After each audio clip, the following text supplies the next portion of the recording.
We start with Friday night's action, Bayonne against Stade Francais. Despite the fact that on paper Stade looked by far the stronger side, it was Bayonne who took the lead on 12 minutes thanks to a moment of individual brilliance from fullback Jean-Baptiste Perrat.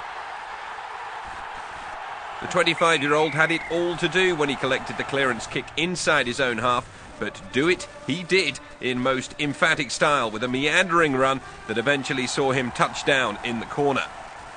His first try this term, the 20-year-old winger Benjamin Foll, in his second season in the top flight, helped Bayonne extend their lead with his first try of the season midway through the half. A perfectly executed chip and chase, with more than a bit of fortune with the bounce, but a fine try all the same. Again, Araye added the extra points, giving Bayonne a 14-0 advantage.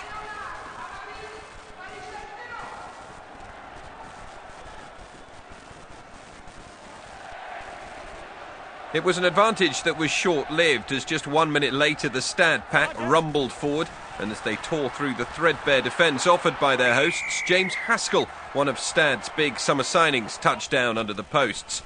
A simple try in the end for the England international back row forward, his first in his new club colours. Stade began to run the show, and after a drop goal and penalty from Boxis, they went into the lead just past the half-hour mark when centre Geoffroy Messina touched down in the corner.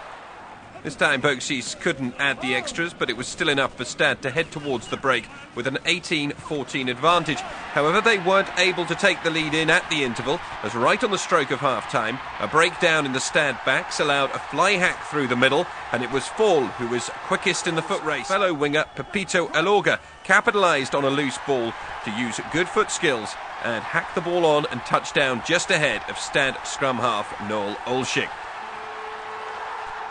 Final score from the Stade d'Anoeta, Bayonne 38, Stade 24.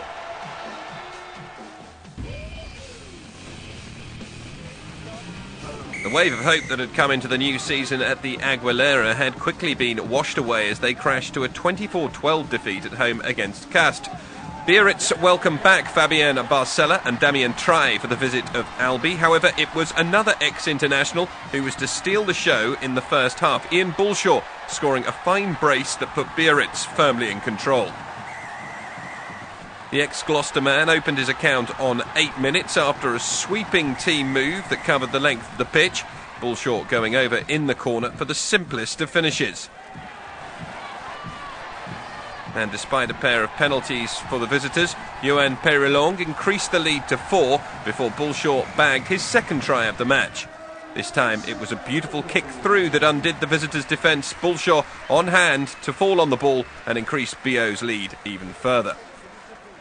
It equalled Bullshaw's tally for the whole of last season with Gloucester and shows how much more the attacking nature of French rugby is likely to suit his style of play this season. Peyrelongue added the conversion from the touchline, and there was still time for another solid assault on the Albi line that resulted on this occasion in a penalty. After half-time, it was still Biarritz who dominated, and Bullshaw turned provider for 18-year-old fullback Paul Coué-Lannes to score his first try at top level. The youngster only played once for BO last season, but looks an exciting prospect on this sort of form.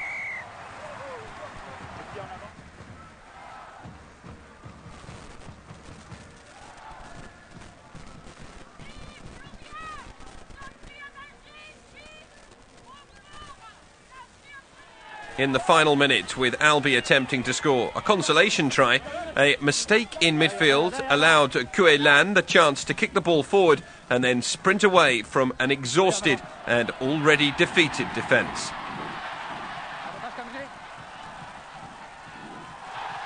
A brace for the teenager and a highly impressive performance from BO, putting the disappointment of that loss to Castres far behind them. Final score 39-6 to BO, and an all-important bonus point garnered as well. Clermont's first home game of the season was against Montauban.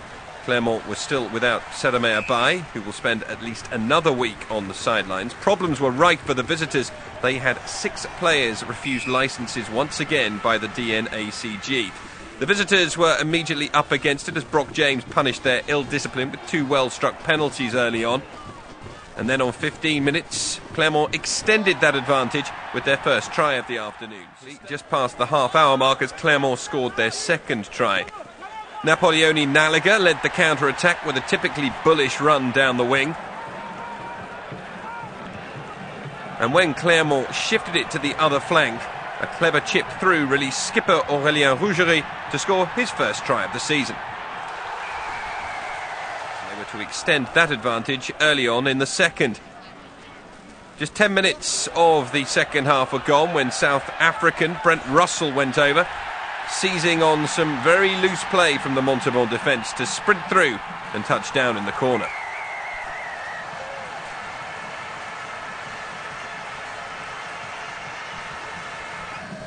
It was Russell's first start of the season and puts him a quarter of the way towards equalling his tally of 4 tries from last term.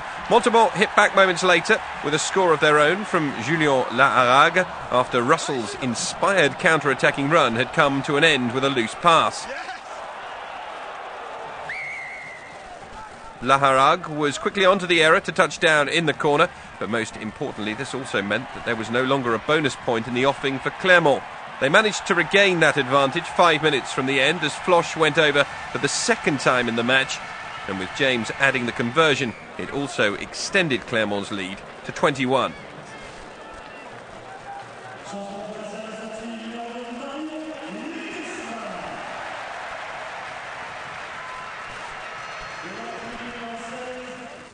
A comfortable home debut for Parra & Co. Final score 37-16 to Clermont. Toulouse faced the form team after day one, Brive, at the Stade Ernest Vallon. No Freddy Michalak for the hosts after the fly-half failed to recover from the injury sustained in the 1-point win over Montauban. That meant Jean-Baptiste Elissalde started at 10 for Guy Noves's men. And it was Elissalde who opened the scoring for the home team after just 2 minutes with a drop goal. And a further 2 minutes later, it was looking even better for Toulouse as Cédric Hémins scampered over for the first try of the afternoon following an electrifying break from Yann David.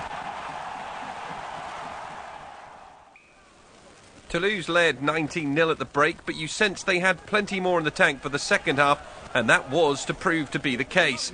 5 minutes into the second period, they scored the second try of the match, a succession of good build-up play, eventually resulting in Maxime Médard going over for the first time this term.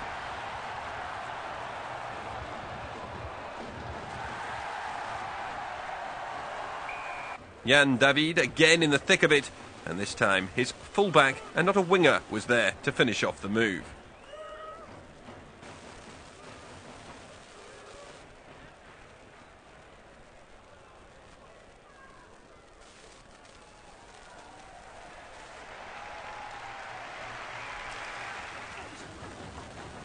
Then on 68 minutes, Vincent Clerc made it a full house for the back three. He benefited from some slick handling and then showed good power to blast down the blind side and score his first try of the year after excellent work on this occasion from Médard.